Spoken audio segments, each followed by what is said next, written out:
Hey guys, what's up? This is Stock Retail coming back to you, and honestly, I'm super excited about what I have to share with you today. Kind of started from two things. One, just seeing this constant chatter about the court case, and in particular, seeing the most negative of voices be very, very loud about that court case, and a lot of spin on Twitter. And then in the meantime, another conversation I saw on Twitter today where I kind of knew the answers to some things because I had had some past DD.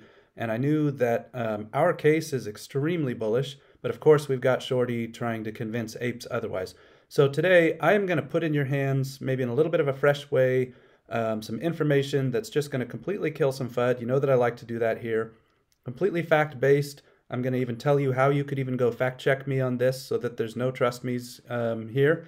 And yeah, like as I looked at this, honestly, I wasn't even really planning to make a video today, but I was getting so energized by it myself that I thought, I want to share this, I want to put this in your hands, and frankly make it easy for you to, one, ignore this court discussion, because that's why I think there's such a focus on that. Don't get me wrong, I'm still planning to write a letter to the court. I'm going to share that with you. We'll talk about how to do that in another video another time, but I just really want you to see that the shorts are trapped in our AMC-Verse. Little play on words there. So what I'm going to show to you is how's the business compared to 2019? And how does it even compare to the run to 72? There's a couple past videos I did. I think really even the first one I ever did was kind of one of the first ones I did, like last fall. I looked at sort of the pre-COVID versus now business. That was a little bit long and dry. I'm going to go faster through this today. And frankly, like I said, I'm super excited and make it a little more visual and quicker to go through. And we're just going to kind of check the math and see, does this even add up? And it's going to start to tell us why Shorty is so focused on all kinds of other discussions, because they cannot win this discussion. And I think it ought to shock some of you, especially if you're here and you haven't been an ape. Maybe you're not here for the squeeze. You're just here to learn a little bit about the AMC stock itself. Hang in there, because we're going to look at just hardcore fundamentals, how to sort of check the business results of this stock. And I think if you haven't even been here for the squeeze, you're probably going to want to check out a video I made recently looking at price to sales ratio for AMC, and discussing that I think AMC is really a value stock by just a standard metric called price to sales. And then two, kind of today, looking at how it's stacking up as well. So let's just jump right in and do a cost review. How does AMC's current business model stack up to pre-COVID? Well, first off, let's check rents. That is one heck of a line. I hope you're seeing this. Did you know rent, first of all, is almost 1/5 of all of AMC's costs? Makes sense. They've got all these properties they got to pay lease on, right? The last 4 quarters, did you know, are 10%, double digits better than 2019. So if you look at the last post-COVID year versus now, rents are down double digits. And you can see that in this line. This blue line here is the actuals by quarter from AMC's financial filings with the SEC. I've just plotted them here for you, but these are straight from their financial filings. You could easily fact check me on this. That is one heck of a downward line, and you can see that lately it's continued. Now, why is that? So first off, you may know that AMC exited a lot of lower performing properties, so you would not now be paying rent on those. And then second, I believe, we've heard sort of talking points here and there. There were property owners who negotiated, let's say, favorable rents with AMC, realizing that AMC is kind of an anchor store, if you will. It's bringing traffic. I've shared with you in other videos, when I go to my local AMC, a lot of times I go to a pizza place. It's kind of an upscale pizza place and a restaurant right by there, sit by a lake and everything.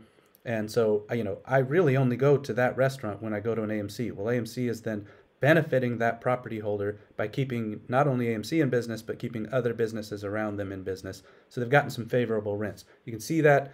So first off, check one for us on the long side, kind of strike one for Shorty. Rents are far better now than they were pre-COVID. How about debt? Well, I've shown you this one before. You can see how radical that line has been going down. But did you also know that, and I guess I've discussed here before, and Adam said it in the call, so hopefully you know, but if you're not an ape, you might not have been following closely. You might not know that AMC's debt is lower now than pre-COVID. Yes, I said that. AMC's debt is lower now than pre-COVID. Shorty sure likes to make you think otherwise, that somehow debt has exploded and it's far worse. Well, interesting that one of AMC's biggest costs, 1/5 of their total cost basically, is far better now than it was pre-COVID, so they've gotten costs down, while debt is actually lower now than pre-COVID. And you can see I'm just showing you since Q4 of 2020 and the radical decline and how quickly Adam has been paying down debt. I've shared in other videos that not only has that been getting paid down, it's been getting paid down at a discount. The most recent debt pay down they did, I think they got a 47% discount. So they only had to pay back 47% of the debt to wipe that off. Pretty crazy, and there's going to be a lot more of that. Check out my video on the pieces if you want to hear more about that and why I think the banks are desperate for cash and would sure love for AMC to pay off debt and will offer AMC more discounts in the future. That's a thesis of mine. How about film costs? Another one of the biggest, maybe it even is the biggest cost for AMC.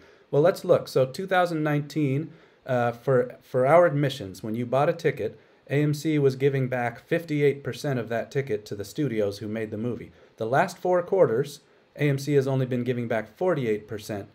So it's a 10-point drop, but it's really a 6% drop from 2019 till these last 4 quarters.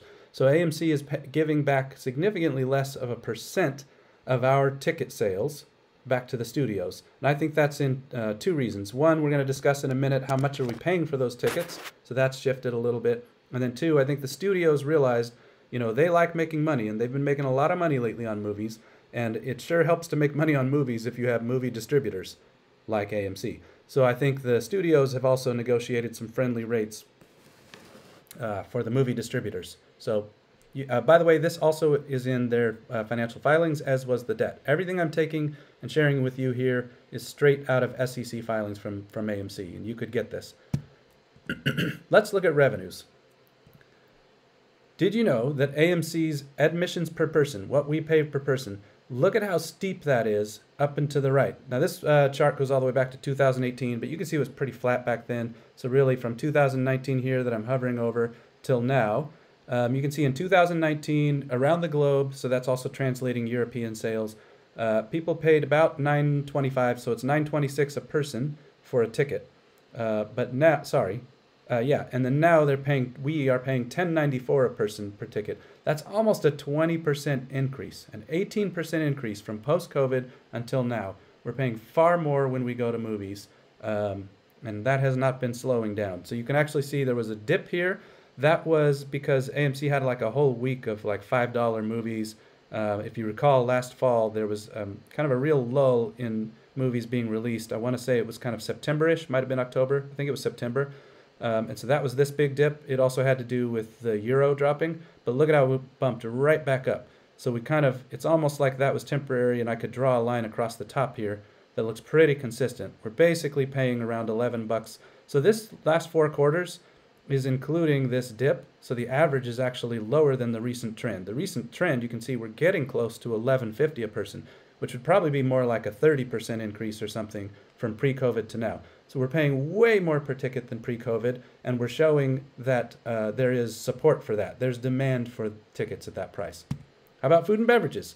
Well, that sure looks like a pretty steep line up and to the right as well.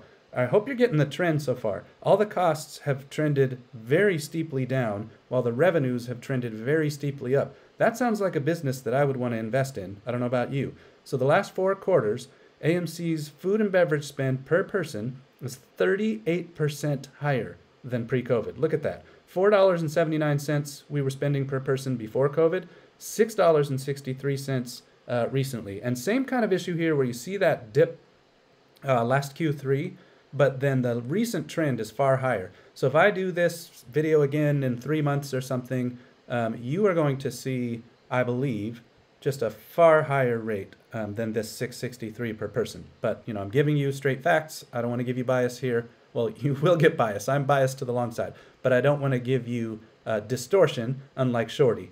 I don't long and distort. I long and I tell you why I'm long based on facts. They can short and distort all they want. I'm going to tear their distortions apart, which is what I'm doing here. And I'm spoon-feeding this to you. You know, some people, if somebody tried to say one time in a comment like, hey, I think you're sharing this stuff too much. Why do you talk about this so much? 2 really key reasons. 1, I get new followers, right? That happens, and so maybe you haven't seen some of this information. 2, Shorty is sharing their distortions day in, day out, and is not stopping spreading what I believe are lies. So why would I stop spreading the truth? I am going to be consistent here until we win, and you better get used to it, Shorty. So here we go. How about kind of other parts of the business? So We know that in Saudi Arabia, AMC implemented that business, received their investment back, and now gets a royalty check. I'm just going to skip this animation. Now gets a royalty check, I don't know how long, but potentially for years on end, just for there being properties in Saudi Arabia that bear the name of AMC. And so that did not exist pre-COVID. That's a revenue stream now. So you can imagine if you're a business and you implement new revenue streams that didn't used to exist, hey, that's pretty good, especially if you're just getting a check for the use of your name and there's no cost associated with that. Really great. They basically franchised in Saudi Arabia. Okay, popcorn at retail doors. There was nothing in 2019. Now we're in almost 3,000 doors with Walmart.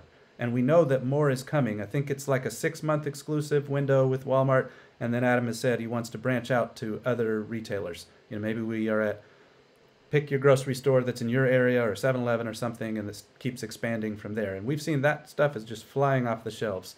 I love both the bagged kind and the microwave kind. We're kind of debating in my house which one we like more, both which flavor and then of the microwave versus bag. You find that out at your house.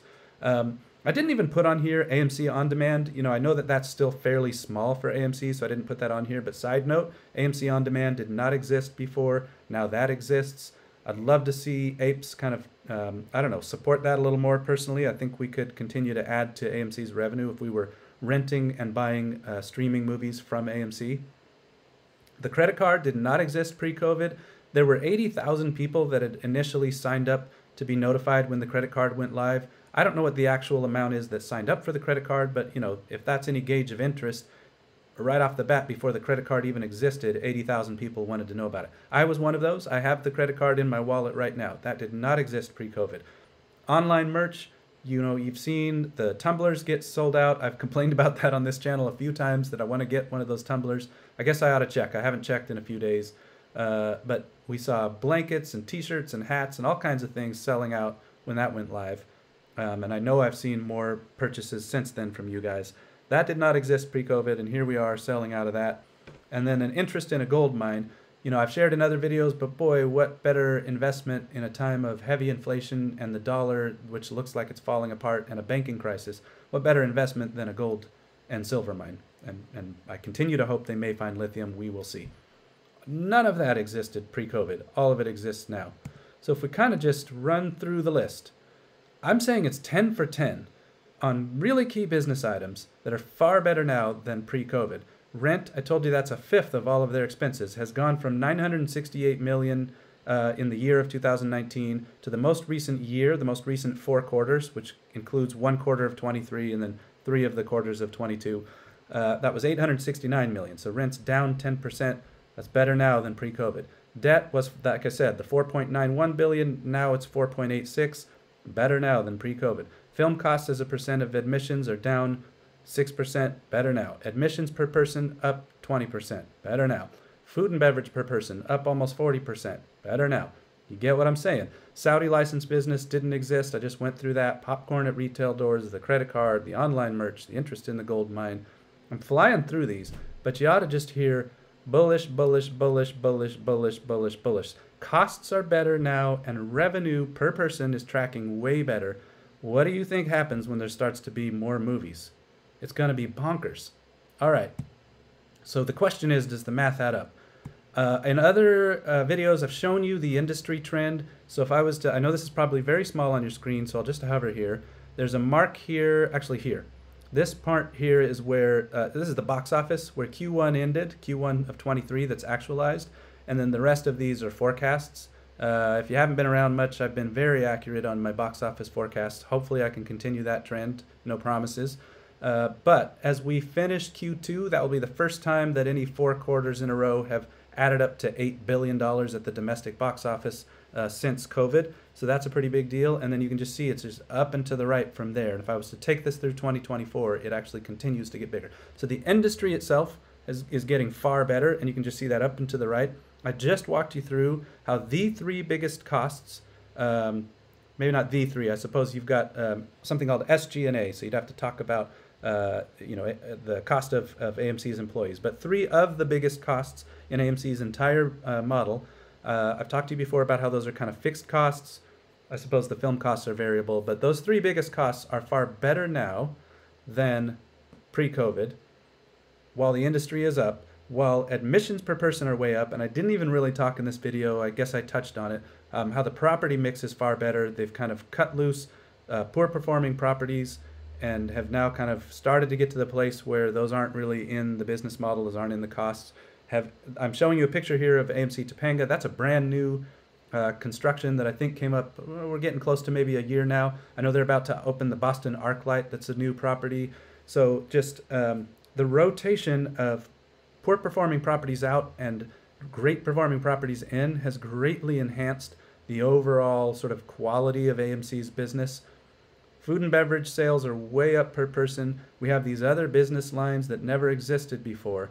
And I ask you, in light of all that, would it make sense to you if I told you that from the time we ran to 72 as a stock, we have 67% more short interest now. Short interest is up as a percent by almost 2/3.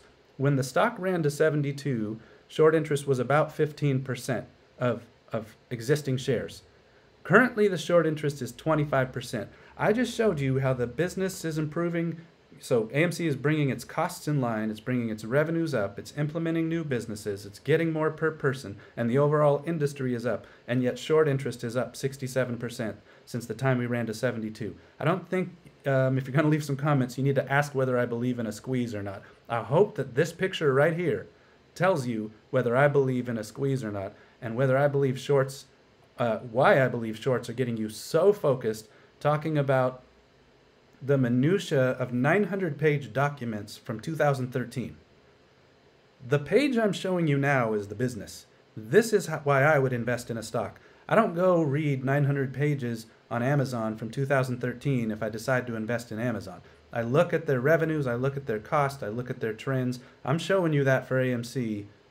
Whew, this is really bullish in my opinion. So, in my opinion, shorts would like to be part of our world and may have to sink or swim soon. Let's go.